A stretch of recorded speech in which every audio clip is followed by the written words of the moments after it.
That shit is the mad notes. I just wanna feel love.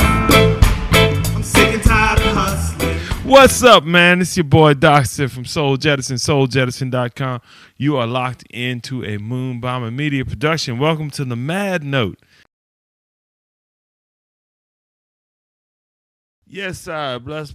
Welcome to the show. It's your boy Docsta from Soul Jettison and souljettison.com. I'm very excited to introduce my guest today, the one and only Mr. Chris Plain from a band named Hyckoriii. Chris is going to be headlining the Mad Note live concert series at the end of this month at Culture Reggae Club on January 31st. Y'all pull up on us. Yes, sir. Welcome to the podcast. Hey, how's it going? It's a pleasure to be here. Yes, sir. Pleasure to be here. Yes, sir, man. Yeah, bro, you just came in, touched down, bro. Like, you just touched down in the city. Yeah, I like the stick and move. Sit high and look low. I like to swoop in like a hawk and then swoop out. Yeah, man. I appreciate you coming through, man. Oh, man, I appreciate the invite, and I appreciate being a part of this platform. I really watched it from afar and excited to have my chance with it, you know? All right, man, so let's get into some questions right quick. Y'all gonna learn everything y'all want to know about Chris Plain. I've been listening to this dude for so long. It's been a long time. This dude has really been doing it for a while in the underground. Yeah. In Baton Rouge. Yeah, man. Really appreciate your artistry, everything you've been doing, bro. Like the people you put on. Yeah. People you done brought with you. Yeah. It's a community out here. I really like it. Yeah. Man. So, man, I followed you most of your career. Years ago, like a bunch of years ago, I met you when they were like in, what was that, 2016? 2015, 2016. Yeah, we were doing the weigh-in. Yeah. It was like a rap battle event, and a whole bunch of local kids started joining the event. Yeah. And that's when I met you. You know, I met like you, Rad Ray, Fresh Alex, One Life Mike. I just met so many people at that time. You know what I'm saying? Yeah, the family. Yeah. So like, let's just dip into a little of your history. You know, so tell us like a little bit about your early life. Like, where you from? And you know, where you from? Did you have a large family and stuff like that? Was it a musical family? So yeah, I'm originally from Baton Rouge, Louisiana. My parents are from Baton Rouge. My dad has roots in Jackson, St. Francisville. My last name comes from Woodville, Mississippi. And my mother is from South Baton Rouge, but her mother is from like Opelousas, and there's a lot of Creole history there. And just growing up here, I've had a large family, especially my family in like more rural Louisiana has always been large, and then my family within like the city, the metro of Baton Rouge has always been very, very particular. I had a very interesting. I was reared very interesting. I was reared in like a 2-parent household, but I was reared in like spaces where I experienced like impoverished areas, and then I had places where I experienced like suburban areas. So I have a real deep understanding of like both aspects of life. So you say your family name. So what is the family name? Is it Plain? It's Plain, yeah. It's Plain. Oh, so all right. Yeah. The family name is Plain. Yeah. Bro. So real using the real. That's real my stuff. it's my government. Yeah. Yes, sir. Yeah. So did you have any siblings? I'm the oldest of 4. So I have a sister under me, a brother, and then a baby sister. Yeah. Okay, so 2 and 2. All yeah, right. Yeah, man. Yeah. Yeah. So do any of your siblings do music? They all creative. They all have done music. They all have it in them, but they all do other things to be creative. So that's like freelance, or is that church stuff? As far as what the stuff that they do. Did y'all start off? Oh yeah, singing church. In Church was that. gospel? Yeah, church. Yeah, we had to show up and do choir rehearsal and being first Sunday for youth Sunday. So we had to do little things like that, but we didn't like it. You know, it was like something you was forced to do. You know, we didn't like it. I never understand. enjoyed having to rock and clap and do this. It's all of me. I never enjoyed that. I But feel you. and then I would always, because I was so jovial, they always gave me lines. So I always had to speak in front of the church. So that was kind of like helped me with like public speaking and speaking in front of a group of people. So it was all that. We didn't like doing it, but you know, you do it so much to where you find, oh, this is me, and the adults saw this in me before I saw it in myself. Right. You know. Right. Yeah. So I mean, I was gonna ask where the name Chris Plain comes from, but I mean, I know. Yeah. I know. Yes, indeed. You like So how I wrote that out? I do. So how does Yeah. So where does a band named Hyckoriii come from? Okay. Because at one time it was a band named Hyckoriii. As a matter of fact, that's the CD that I have, like from so many years ago, man. Yeah. Like I remember you gave me a CD personally, man, like $15. Yeah. And it was I still have it. I'm gonna have to get you to autograph it for me. Yeah, you still got it Soon. in good condition. I do, you man. showed me, It's still in the original plastic in and good the original condition. everything, man. I Yeah. pulled it out one time to listen to it, Yeah. like, and I didn't want to scratch the CD Yeah. or nothing like that, man. So it's Yeah. still in pristine condition, Yeah. But that's kind of my thing, man. I just love Louisiana artists. Yeah, and keep I love archive. all the art you see on my walls is all Yeah. Louisiana Local art, art. Yeah, all That's local, man. Very Yeah. beautiful, yeah. Yes, A very indeed. beautiful art collection. You guys can't see it like I can, but it's very beautiful. So where does the band name Hyckoriii come from? Well, a band named Hyckoriii. A band named Hyckoriii. What I'll say is, it's the voices of the unseen, the voices of those from the past, the voices of those from the future. So it's more like a portal, a channel. And you may see that come up a lot in the things that I do, but when me and my wife created it, it was more from a place of channeling and resurrecting something that needed to be said. Pain, but turning that pain, like how you can alchemize pain into passion and growth. So that's truly what it is. But I could be formidable about it, but it was way more deeper. Like we were outside, it was night, we were burning fire. It was like Hyckoriii, and then we just kind of like, you know how they would say, one of those scientists would like stare at a flickering flame. It was like almost like that. Like we were standing there, we were looking into the flame, and we both were getting the same downloads. Just mesmerized. Yeah, and then we came out of it, and then immediately we started saying words, and we both were like saying this and that. It was like that. So who all was in the band? Was it just you? It's just us. It's just us. The band, when you see the other people that have been in it, have been additions to it, because a band named Hyckoriii is a collective in its totality. So it has different formations. So it's the core is us as a duo.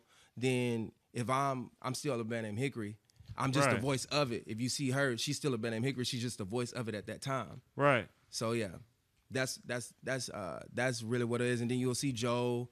Joe shows up. Joel is another thing. We've had Austin, Aaron Elliott, Sam. It's just whatever's happening at that time and what needs to be said in the universe at that time. So tell us a little bit about your family. Like you're a parent, right? You're a father, right? How many children do you have? I have three. Three. Yeah.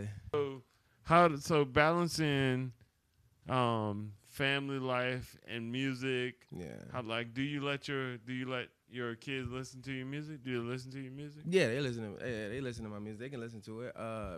I'm responsible. Right. So meaning that anything that I say, I could bag it up as far as like in actual actions, and I'm more of a source for them. Right. So if they want to understand something, they can easily ask me a question. They can easily be like, "Hey, Dad, what do you mean when you said this?" And I can explain it to them and give them more things. So yeah, they definitely listen to it. So have they been able to ever see you playing live? Yeah, my kids have they grew up around it. So that's all they know. And you're a music guy, you know, you've been doing this, so I'm pretty sure you can say the same thing. Like your kids are so a part of it to where it's like it's second nature. Right. It's like all they know is like my parent has practices at the house, and then we see them on stage, and then we see people at the shows, we see people clap, we see it. So they only know that. They know that we probably have like, you know, other things that we do, but they see that. Exactly. That's a part of them. They can't. Right. Yeah, it's like growing up speaking a different language. 2 languages is like you gonna always know how to. Right. Yeah. Yeah. The weird thing is if I stopped or we stopped, then that'll be Exactly. different for them. Like, okay, you're not being creative anymore. You're just doing this thing. Exactly. Yeah, Yeah. That's why I've always kept it a certain way, so Yeah. that because you know I've always wanted my kids to be able to come to the show or be in the studio or something like that. You know. So yeah, bro. Like and that's the thing. Like we used to have to take our kids with us to band practice or whatever we were doing. Like me and my boy, the first dude I did music with, really. Joel DJ Ribs out of Baton Rouge. We would have like these family gatherings where we would have band everybody practice. together. Right. It's So it'd be very like communal. a whole weekend of practice, right? Yeah. You know what I'm saying? But really just the kids and the wives and the husbands hanging out, you know, we all cooking food, eating and stuff like that. Yeah. That was the time. It was like a mini festival every couple of weeks, you know? Yeah. And then we would probably play, me and Joe would probably play 2 or 3 times a month. Okay. Yeah, man. Like that's high volume. 2 or 3 times a month. That's well, that's I mean, high it was at the time drum and bass was really jumping. Yeah. Drum and bass and jungle was really jumping, and we were one of the only acts that had a DJ with an MC. So everybody wanted, everybody wanted us to come through. I like that. I like how culture shifts and changes periodically, and then things are in high demand, and then things become niche, and then it cycles itself back out, you know, because people may find a space for it again. But right, you know, I like that. Yeah. Right. I think about that. Well, yeah, man, and the culture here, it cycles too. You know, it cycles. We talked about that. Yeah. Off camera, we taled about that. Yeah. Absolutely. So you're gonna be featured on January 31st at the Mad Notes at Culture, and what kind of show do you have lined up for us? And you playing anything that's unreleased, and are you collabing with anybody on stage? So first question, what I can say is that the experience that I've been working on as far as like doing live stuff, I've been trying to cultivate something that feels like very stimulating visually, sound-wise, and just giving a lot of different pieces that people can pay attention to. I didn't usually it was always just mainly focused on how it sounds, and then, you know, maybe the look, but now it's a bunch of different things happening at once. I do have some surprises. I have some surprises on stage. I would say whenever this is shown or whenever this come out, if this is shown after it was a hell of an experience and everybody enjoyed it. Yeah. But if this comes out before then be there. Yeah. You'll be there January 31st, but it'll be something to talk about, you know. So some of the people you collab with, because I've seen some videos of you, the keyboard player you've been collaborating with, Cortland. Yeah. So I've met him a couple times before, and then are you also collabing with a guitar player? Not this time around. I'm gonna keep it the house band.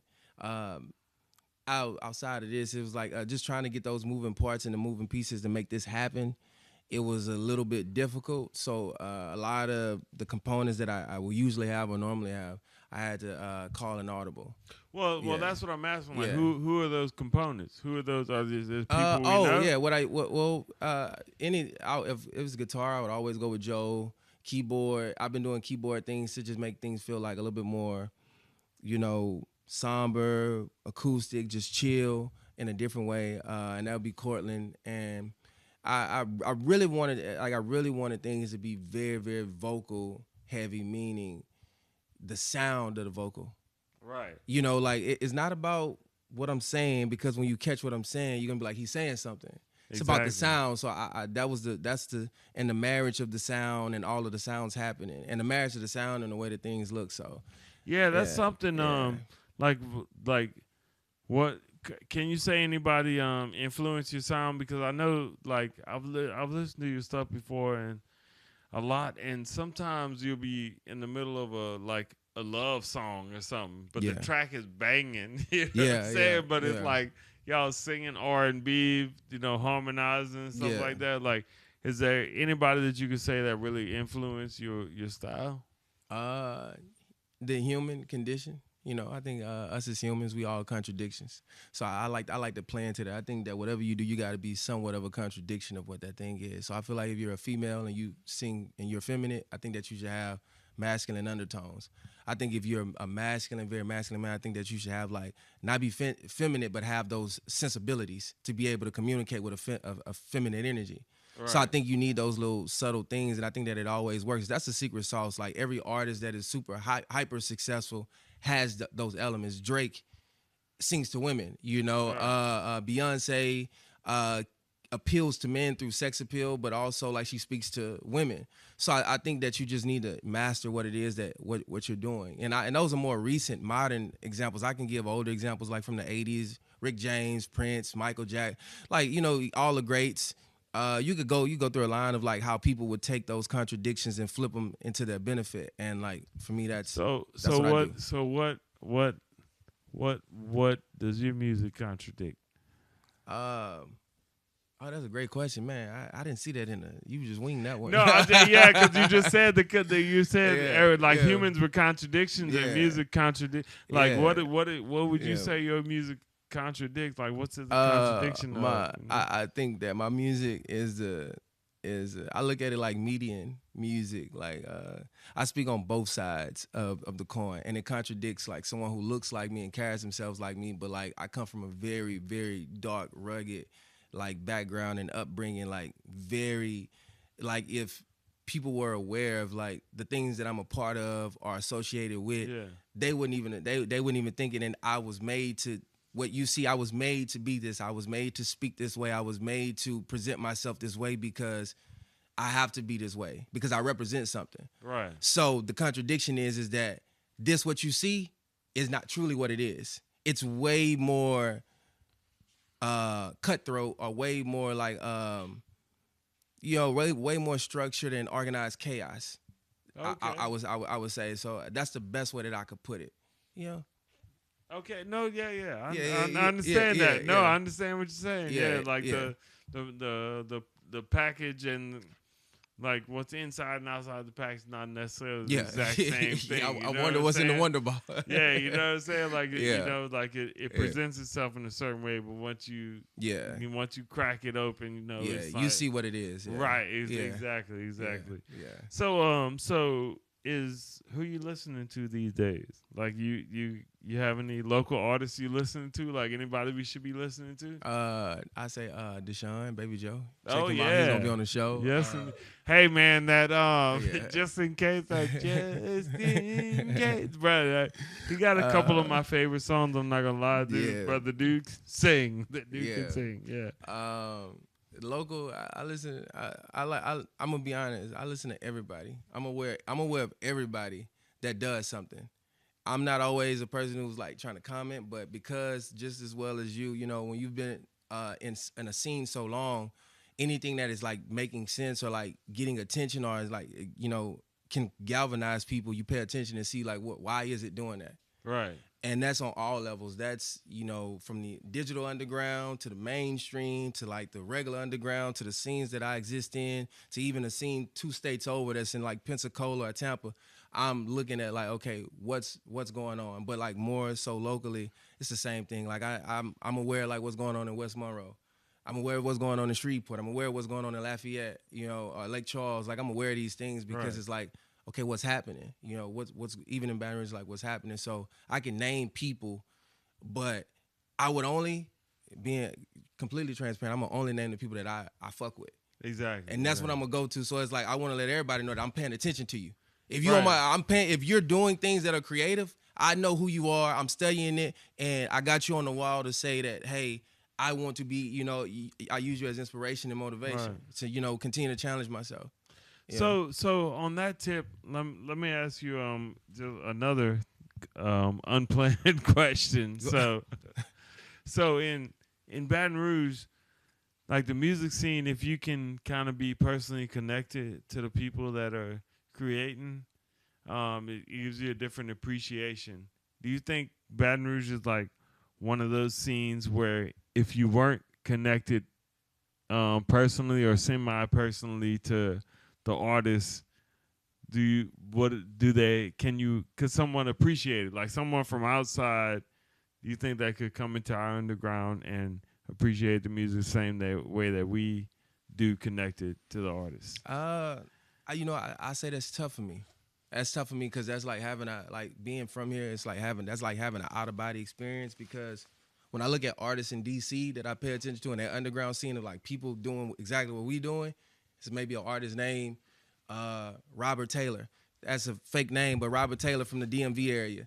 I'm interested in his music, and I'm looking at his moves, and I can appreciate when he's talking about the District of Columbia, and he's talking about PG County, and he's talking about these things. So when I get a whiff of people who know about Baton Rouge and know about like what's happening, what's going on, I think that they are doing that same thing, like resonating with like any attachment to this area that they want to know about. So it's hard to think about someone from the outside doing it, but I know that I do it on the outside. Like on the outside looking in them other places, I do it. So I would imagine that it's somebody Chicago, Illinois, or somebody in Milwaukee, Wisconsin looking at Baton Rouge like, oh, okay, and probably having that same appreciation of like, I like how they do their thing down there. Right. So, you just never know. But I do it though, so I have hope that that's what's happening. Right. I think it is, man. I think especially with the internet and semi-locally, yeah, man. I think like a lot of us are paying attention to each other and stuff, right? So all right. So the last thing I'm gonna ask you about is let's talk about your projects. All right. So let's talk about my favorite part, the Great Lakes project, the Great Lake. The Great Lake. I mean, there's like was there like 24 volumes? No, just, like there's a lot of great like.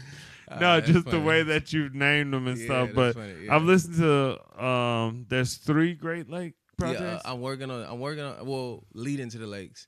Leading to the lakes. So the album is the Great Lake, and I have 3 installments, 2 already out, and I have another one that I'm working on right now as I speak. But they're all like transitional pieces to get you to the Great Lake, just showing different variations of how I approach music, the versatility that I have, and also things that I'm not able to say on the Great Lake. I'm saying it in the Leading to the Lake. So if you're listening to Leading to the Lake, then you become an initiated. And that's what it's for. It's for those who want to be initiated and those who want to, grasp hold of what it is that I'm talking about. So when you get to the Great Lake, you'll see how that song is related to something that you heard here, and you'll see a fuller story. So the Great Lake is like the music, the songwriting, and then the Leading to the Lake is like my narrative. The narrative that I'm telling is like, okay, I'm talking about a death that happened, and then the full picture with rap. Right. You hear that, but then when you get to Leading to the Lake, you'll hear the musicality of that, with like harmony, singing, bridges, breakdowns, and all of those things are telling the story to something that you heard within the full package. Right. That's what's happening there. Right. And the reason why it's like different volumes is because the number 8 is very important. The number 8 is very important in it. So I made it multiples of 8. So each installment is just a multiple of 8. So 8 is 1, 16 is 2, volume 16 is 2, volume 24 is 3, and so on and so forth. So it's just turning sideways is infinity. Yeah, you know exactly what I was doing there. Yeah. So the figure 8, yeah. Yes, indeed. Yeah. Yeah, man. So all right, so we're gonna go ahead and wrap it up, but tell everybody where can they I've been listening to you on Untitled.com, but let them know where they can find your music, your current stuff, and your upcoming stuff. Okay. What I'll say is you can find my stuff all over the place, like space. You know, wherever you got the new album that you're listening to is probably on that platform. But if you really, really, really want it immediately, I would say like close your eyes, real tight, count to three, and then open your eyes, and I'll be right there. Yeah, man. Yes, well, man, thank you for coming to the Mad Note podcast, man. We appreciate you. We're going to see you on pleasure. January 31st. Yeah, we it was a can't pleasure. wait to listen to the styles of Mr. Man, Chris it playing. was a pleasure. It was a pleasure. Yes, sir. This is your boy Docsta from Soul Jettison, souljettison.com. Bless up. Respect. All right.